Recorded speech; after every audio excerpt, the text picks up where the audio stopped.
Wassail. Obviously haven't spoken to anyone today.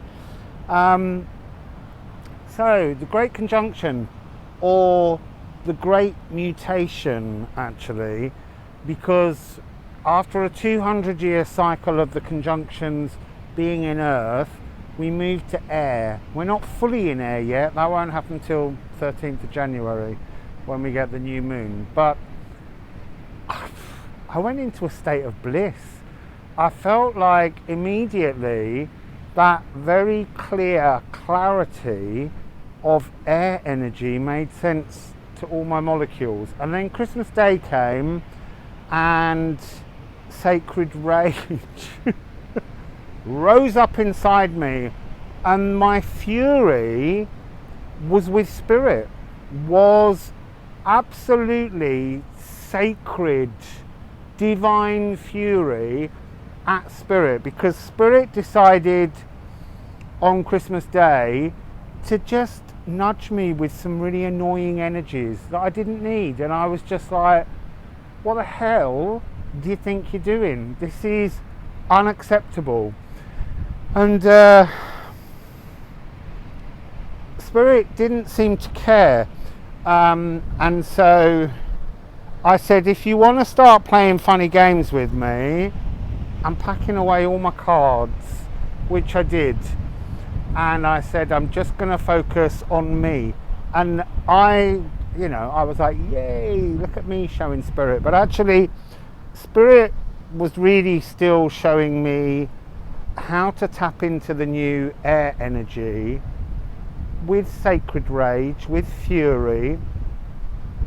And it was teaching me to re-establish my own sovereignty. So there's a part of working with the cards where we're asking what possible future could come towards me, what energies are coming in. And I was shown a lot of really wonderful things that are coming in, and I'll do a series of videos. But ultimately, it's about fueling our own imagination.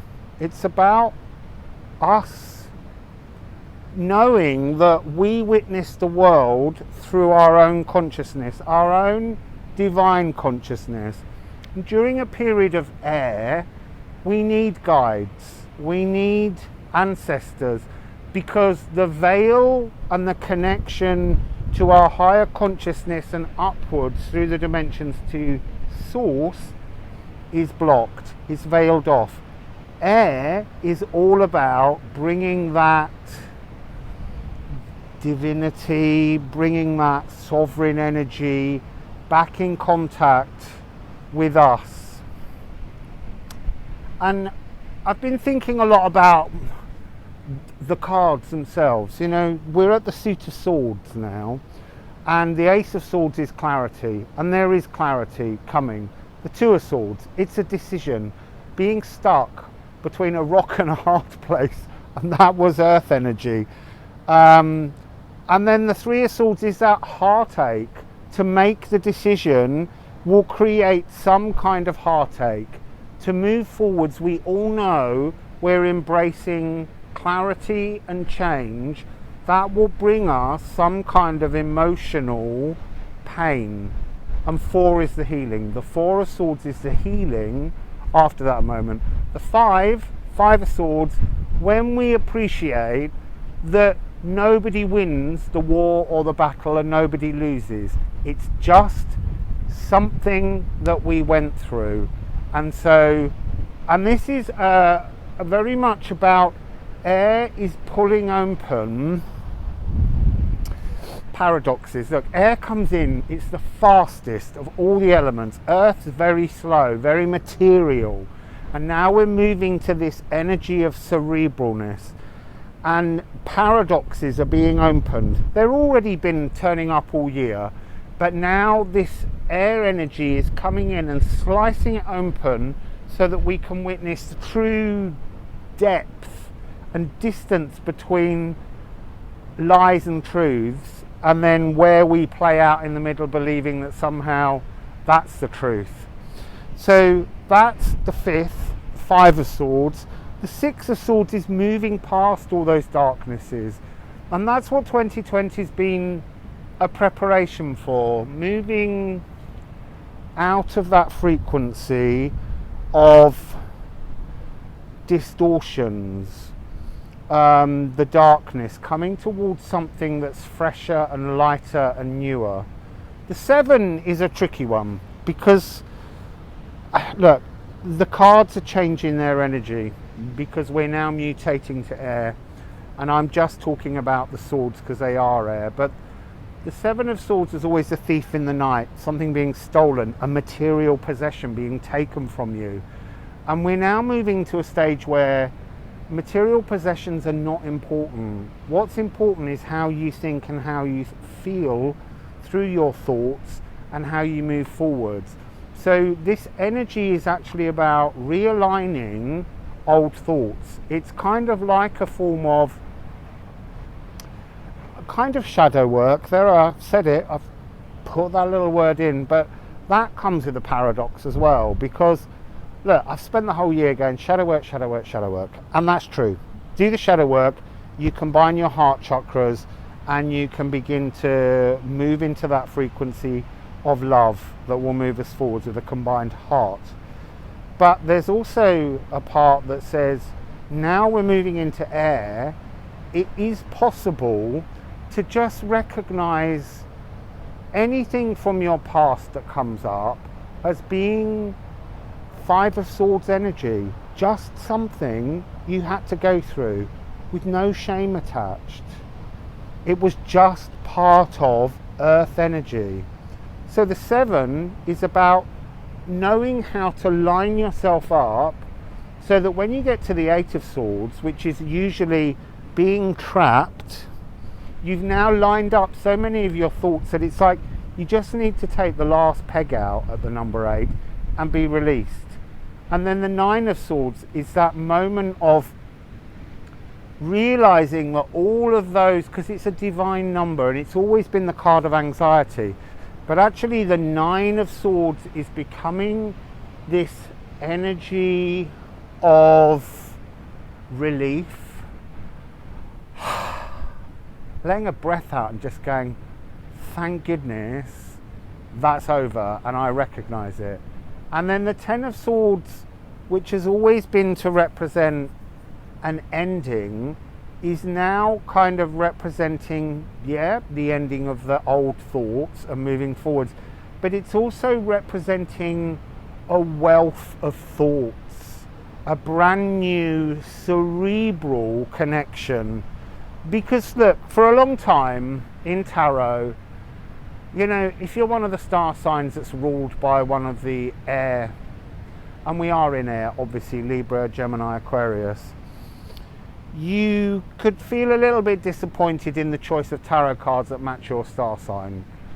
And yet it feels like that morphing of the meaning of the cards is bringing this sense that the Ten of Swords is currently about to become top trump to the notion of maybe the Ten of Pentacles, because we're going into this frequency of air and this sacred rage that we have, which is what this is all about, is a fury, a divine fury, a divine questioning, sword energy, a clarity, an annoyance at earth energy in a way, not the earth, but the frequency that the earth signs brought with them. Okay, so it's that real sense of Capricorn, Taurus and Virgo.